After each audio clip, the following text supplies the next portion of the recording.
Hello, everyone. Welcome back to 1 Equals 1. I am your host, Priya.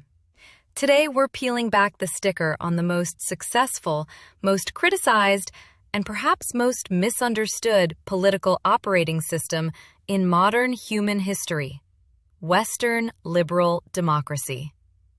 We're going to talk about why this system is basically a high-stakes cage match between two ideas that actually kind of don't like each other.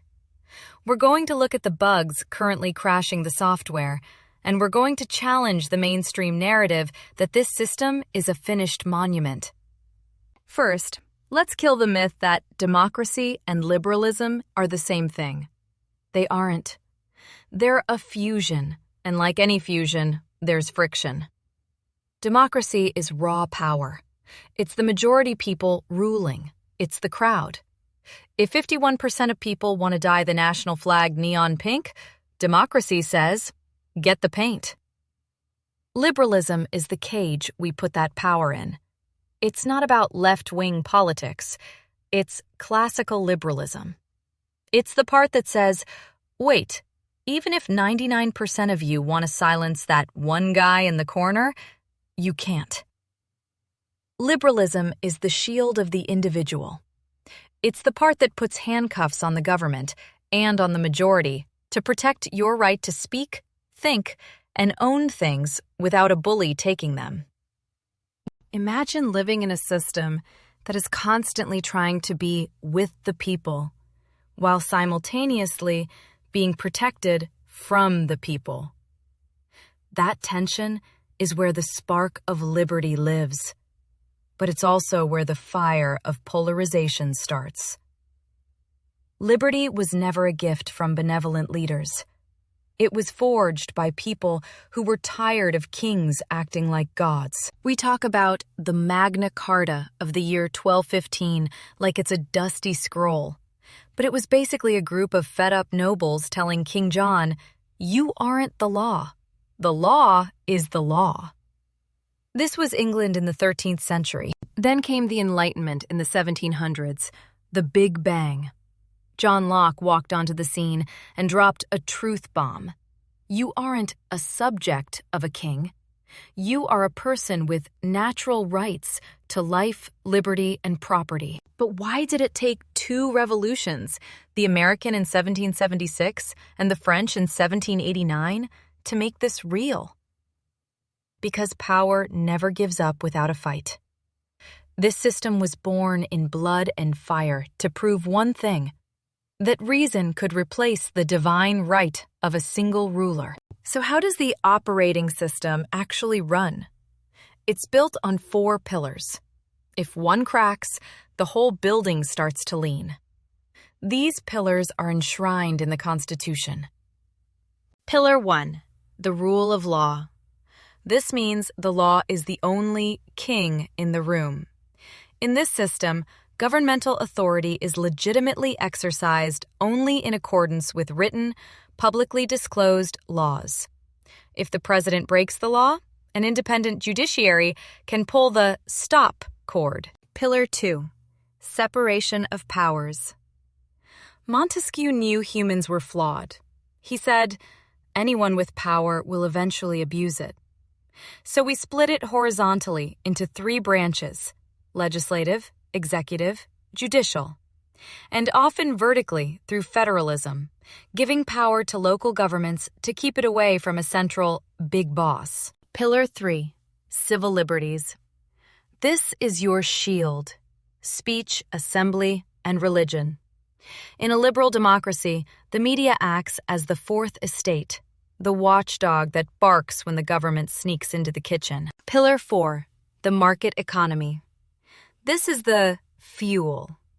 The theory is that if you have the freedom to trade and own property, you aren't dependent on the state for your lunch. And if you aren't dependent on the state for food, you're free to tell the state when it's wrong. Does it work? Yes. Countries that switch to a liberal democracy generally see a 20% jump in GDP over 25 years. Why? Because they invest in human capital, education, and health, instead of just giving special favors to a leader's friends. Now, let's get into the uncomfortable part. Why is the world losing faith in liberal democracy? For years, we were told this was the final, perfect form of government. But critics argue that liberalism is failing because it succeeded. By making everything about the autonomous individual, it accidentally shredded the social glue: community, religion, and family. We became free, but we also became lonely, fragmented, and distrustful. And then there's the big one: plutocracy. Critics from the left and right say our democracy has been captured by big money. When campaign donations allow a tiny elite to buy policy, the one person, one vote thing starts to feel like a sham. We start to look like an oligarchy, the rule by the few, under the mask of a democracy. Here is a thought that will make some people uncomfortable. Liberal democracy systems evolved in relatively homogeneous societies, places with shared cultures, languages, and histories. The question is, can Western liberal democracy thrive in a world that is hyper-diverse, riven by identity politics, and deeply polarized? Philosophers from Plato to Hobbes warned that when society becomes too fractured, democracy slides into mob rule or chaos, which then invites a strongman to restore order. Thinker Bruno Massins talks about the return of civilization states, countries like China or India that say, your Western universal values are just one option. We have our own traditions, and we're going to build our future on those. We are moving into a multipolar world, where the Western way of life is no longer the only game in town. So if the system is buggered, why don't we just ditch it? Because the superpower of liberal democracy is self-correction. Unlike an autocracy, where a mistake is a state secret, a democracy allows us to scream about the mistakes until they get fixed.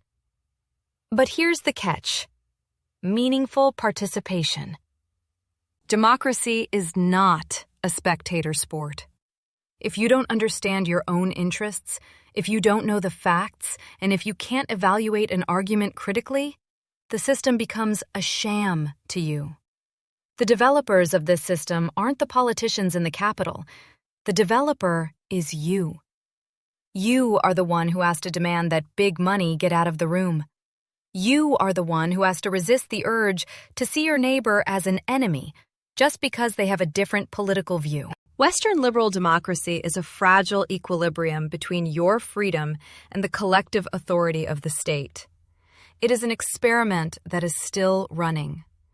It can be a plutocracy for the rich, or it can be a republic for the people.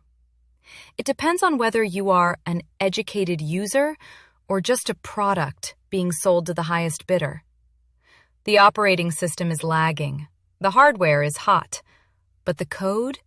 The idea that you have inherent dignity and the right to choose your path is still the most revolutionary thing humans have ever invented.